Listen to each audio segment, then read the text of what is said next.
Principal Sister Divya, Vice Principal Sister Mercy, and all dear friends. I am Muralidhar Patel going to present analysis on NEP 2020. This NEP has announced 29th of July 2020 under the chairmanship of Professor K. Kasturirangan, who is the former chairman of ISRO. My group name is St. Thomasia, going to present analysis on this NEP. So before starting my presentation, I would like to introduce them. Before presentation, I Muralidhar Patel. I Ankur Jain. I Sonia Raju. I Mrs. Neeta Srivastava. I Shifa Khan. And I Mrs. Lakshmi Patel. Welcome all of you.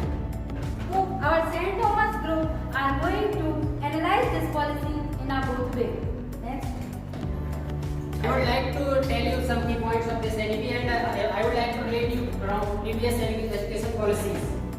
So first education policy came in force in 1968 and second one came in 1986. I would like to tell you some major points of previous education policy 1986. There was common education structure, that was 10 plus 2 plus 3 recommended by Kothari Commission 1964 to 1966. 3 language formula, women empowerment, child-centered education, vocational education as well as special education. This NEP has divided 4 main parts. Part 1 is education, school education. Part 2 is higher education. Part 3 is other key areas focus, finance and implementations. Next. First of all, we will talk about school education. There was still pattern of school education 10 plus 2, in which student will study. But again, the gap is looking in between the government student and student those who are studying in private school. Because our government is thinking to give the pre-primary education in the Anganwadi. So in the Anganwadi, as you know, there are very less workers, those who are able to teach and those who are able to read and write properly. So how can they teach for the how can they able to give the pre-primary education? So it is very tough. If government wants to achieve this goal, then one well-trained, well-educated teacher will be hired in the Anganwadi. Then it is good and it is possible in the Anganwadi. Then it is good and it is possible. Next, strategic features of this NEP 2020.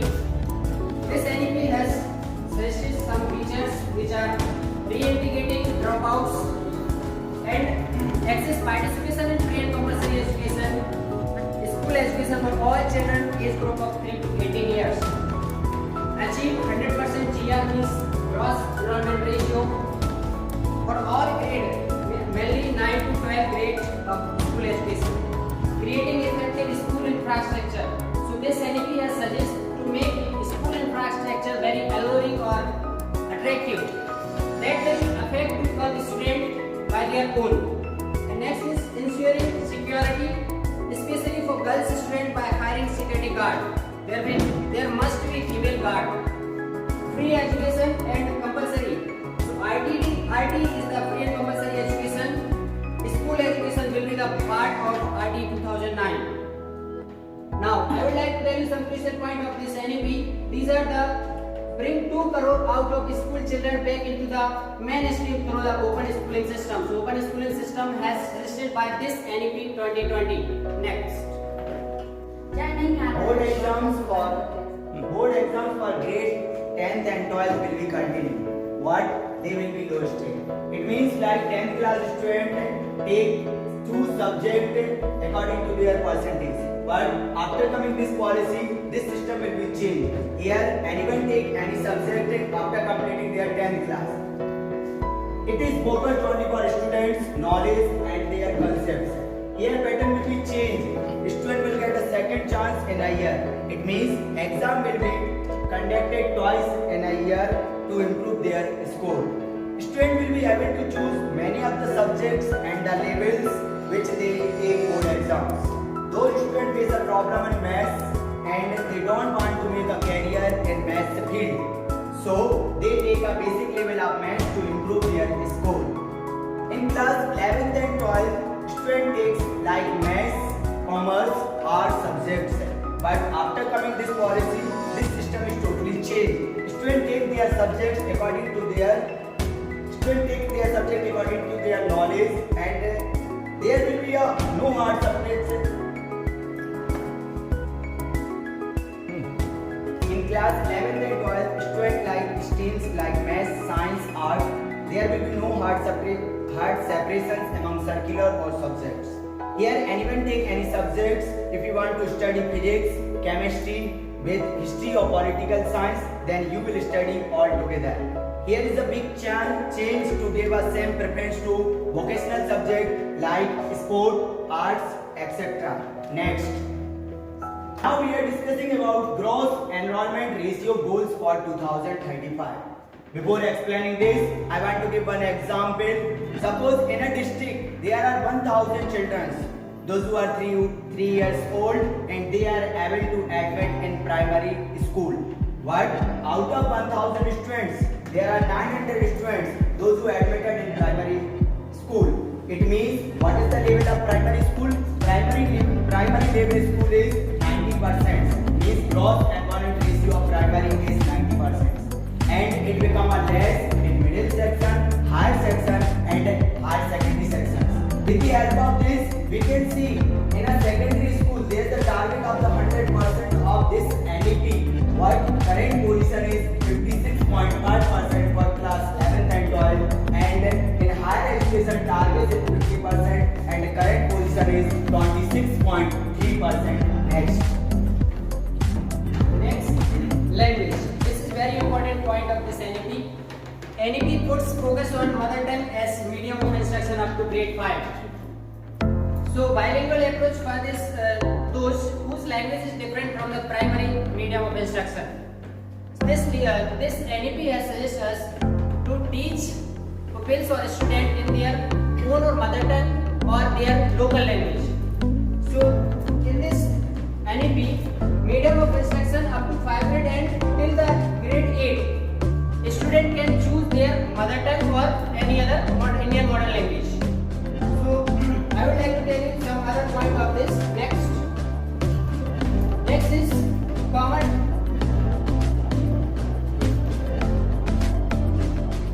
So this NEP suggests a continuation of 3 language formula for will encourage multilingualism.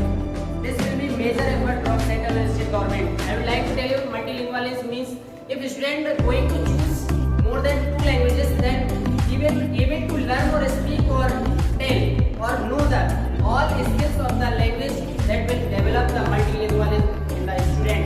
So this NEP has given us a platform for the multilingualism classes. And next is recruitment of teacher or language teacher. So this NEP has suggested us that teacher who is the language teacher will appoint from the local area who know the more basic skills or main skills of the language, will appoint as a language teacher. He will be able to dictate or even to teach their own language because he is from the local area and know very well about the local language. So he will be appointed as a language teacher. Next.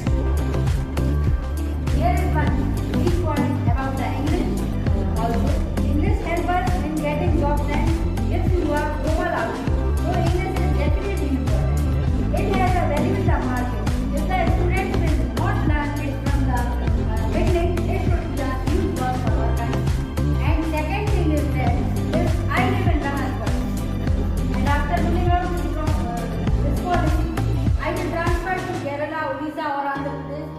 wherever. So how will my child adjust there? Because here the local language is Hindi and their local language is Malayalam or something else. So it is very tough to adjust my child. So it is also a problem for the transferable people. Admission. In India, all college or university take an entrance test for admission, or some colleges give admissions according to their 12th class percentage. But after coming this policy, this system will be changed in common entrance examination test short form is CET, which is be held by NTA National Testing Agency. Now after completing school, all students will be CCE, which is conducted by NTA. In NTA, one test will be held a common aptitude test, and second when a special subjects like you want to do BA, then you want to give a history paper. And this CE conducted by twice in a year, so student will take admission very easily. But here I want to inform you for some proportional course like CA, CS, PMD, which these exams will be held separately, which is already taken by. Next, I would like to tell about the reforms of this education policy. This education policy has many reforms, but I would like to introduce some major points. Make compulsory of multilingual at university or college levels. There will be at least one university in or near the district of every state of the India. Move colleges to the autonomous. So now this NEP suggests us all colleges of India will move towards the autonomy by 2030. So this NEP has suggested us for curriculum design to ensure holistic development of the student. For pedagogy, there may be very platforms of teaching or methods of teaching provided by this NEP. Assessment, there will be teacher assessment, peer assessment, as well as self-assessment, which has suggested by NEP 2020. And governance, there will be a rule which will be light but tight. So regulation by a single regulatory body. There will be a single governing body which is Rashtriya Shiksha Ayog, or we can say that National Education Policy. The Honorable Prime Minister of India will be the chairman of this Rashtriya Shiksha Ayog, or Indian Education Minister will be vice chairman of RSA. Next. Now we are discussing about FY2C. It means 4-year undergraduate program. Next. Now we are discussing about Academic Bank of Credit. Means what is this? Academic Bank of Credit, it means scheme is going on this NEP 2020 year. What you have to study in past, then it will be added in your total score. If you have got 1 year certificate, then you will get 10 marks. And suppose you will discontinue your study with any reason, for financial condition or for any family's reason, and after some year when you want to continue this study, then you can continue your study after 10 marks. I think this scheme is good for girls. Why I am saying like this? Because we know that in the age of 18, 19 or 20, girls will be married and they want to go their home, their husband's home. Means they left their study on the way only. But after completing their marriage or after settled, if they want to study in their susurals, then they can study. Master of Philosophy to be STEM, BA, MA, MPhil, PhD. MPhil was a middle research degree between a master's and a PhD. Those who have entered MPhil more after than not ended their studies with a PhD degree. And MPhil degree will be totally removed out from our education system. Next. And foreign colleges will be permitted to open campus in India. It is really a good news for our Indians. And also Indian universities can set up a campus outside of India. And some of the top 100 universities will be around in India. So after this policy, those who want to study in the foreign colleges, they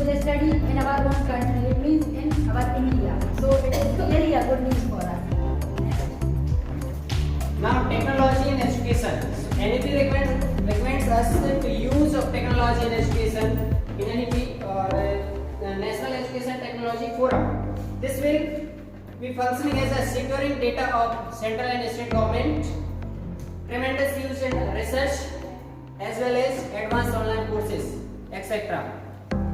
So, if we talking about some more points, massive open school systems, Divyang friendly education software. So, technology is very good platform to teach those are suffering from physically impaired, means listening impaired, hearing impaired, visually impaired. They will be able to learn by new ideas and new platforms to meet 21st century challenges. We have to make our students face 21st century. If we are not making them familiar with technology, they will not survive in the 21st century. So we have to make them familiar with technology. Virtual tests will be there, online assessment and examination will be there by the use of technology. Next. Now we are discussing about teachers' recruitment. NEP says the teacher must be at the center of fundamental reforms in education system. The new education policy must help re-establish teachers at all levels like foundational, preparatory, middle and secondary of school education. And one more thing will be added here, that is interview or demonstration. Here teacher will give live demonstration how to teach in a classroom.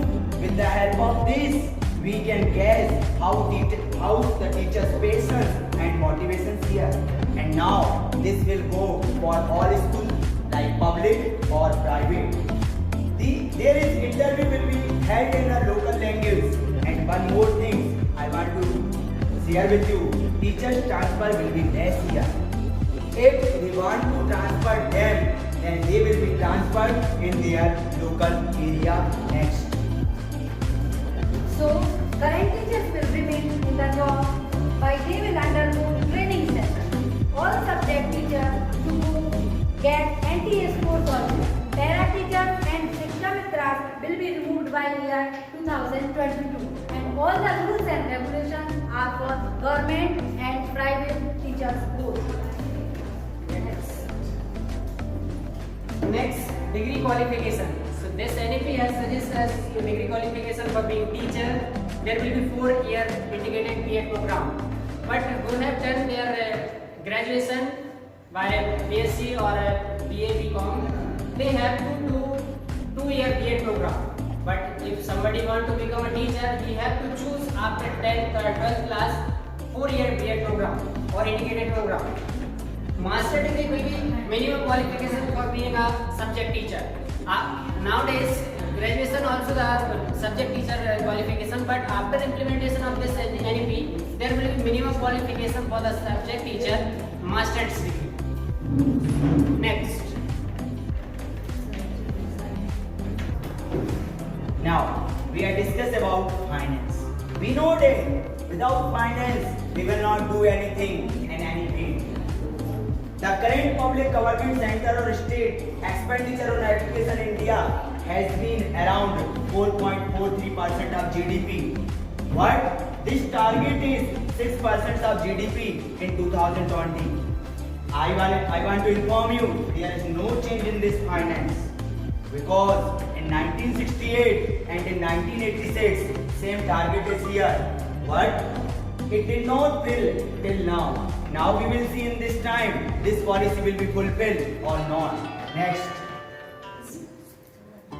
New education policy have lots of many positive things, but it will be taking lots of time to cover up and to reach to the vision. We need to learn, and once the learning is stopped, discussion is stopped, everything will, the progress and success will be stopped.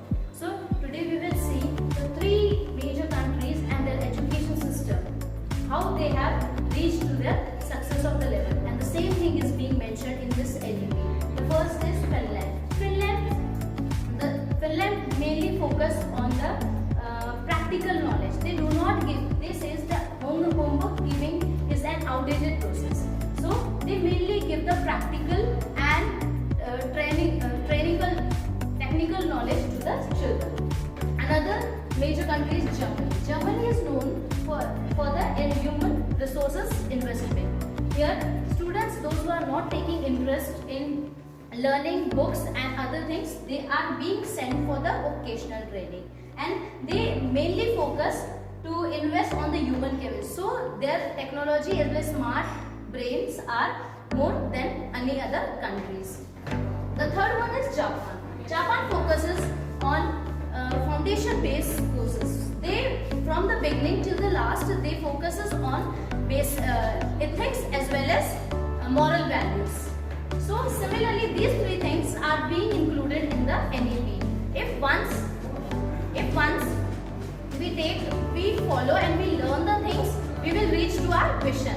So to reach our vision, it's necessary to discuss as well as to learn the new things and to adopt all the things together. Reject national education policy because it will promote child labor in our country. This imposes Hindi on entire India. This will make education more expensive. It is anti-democratic and theoretical. It also promotes centralization. Centralization is a practice where central government possesses the powers rather than the state government. Well, that's not me. People on Twitter are saying it. Because this is education we are talking about. A policy that brings long overdue positive changes. Then there will be no rigid distinction in different streams. Students will decide their course themselves. There will be less rote learning and more practical learning. So what is the problem? 4 changes in our education system and some people have a problem with it. Number 1, internships. The policy says kids between 6th to 8th grade should have a fun course. Carpenters, electricians, gardeners are important and their work is well. Our education system needs to have a place for them. Students should also get some practical knowledge. Technical skills such as coding will be taught at school level. Language period will be introduced 10 days a year where kids can learn hands-on like an intern. But some people are twisting these facts and scaring others. These people think this practical experience is actually child labor, while the fact is students will actually learn how things work in the real world and appreciate these people from vocational professions. So what is the problem? Number 2, language. Language should be a bridge and not a barrier. Your thoughts are more important. Being able to channelize them into words is more important. The language doesn't matter as much as your content. The policy says kids up to 5th standard should be taught in their mother tongue or local language. While some people think it is going to saffronize India, the fact is that in this entire document the word Hindi comes only once, and that too as an example and not as a medium of instruction or teaching. In fact, the policy appreciates our multilingual culture. It recognizes the importance of local language. UNESCO says 197 languages in India are endangered. In the last 50 years, we have lost 220 languages already. As the language dies, the ancient knowledge dies as well. 85% of the brain development starts when the kids turn 6. So they should be taught multiple languages from an early age. So what is the problem? Number 3, higher education. Indian universities can set up campus outside India. Plus, some of top 100 universities will be allowed in India. From top 100, only a few universities will get the permission. Laws will come in place and only then they will operate in India. In 2018, more than 750,000 students moved abroad. They prefer taking higher education from abroad. And this causes a major brain drain in India. Our best students go abroad, pay a lot of money, and as a result, Indian talent goes out of India. The policy accepts this flaw in our system and wants to act on it. But some people think this will make education unaffordable. In fact, to avoid commercialization of education, the policy talks about setting fee limits for different courses. Staying in foreign universities will just be an option. It is always good to have a healthy competition for the consumers. So what is the problem? Number 4, multiple exit options. Today, due to any reasons, if you drop out before completing your full course, then you are considered as a complete failure. But not anymore, because now you have multiple exit options. So now if you drop out, after completing your 1 year, you will get a certificate. After 2 years, you will get a diploma. And the reason isn't to encourage the dropout. The reason is that today, due to your responsibilities, if you can't complete your education, then also you should get the credit for the course that you have completed so far. For that, there is an academic bank of credit, which means अब आप 1 को भी नहीं पास करके अपनी education को complete कर सकते हैं. So what is the problem? Rather than what the policy says, WHO is making it matters who will take the credit for it, and that is what these people care about more. And then to push their own political agenda, such hashtags like reject NEP start trending. And this is very dangerous for the country because जिनको इसके बारे में knowledge नहीं उन्हें misguide करते हैं. How this policy is implemented will determine its success and the vision that NEP has set. If there is a hole in your boat, you fix the hole, you don't sink the boat. At last, what can we do? I always believe, criticize, but first analyze. Start. This policy gives freedom for our students.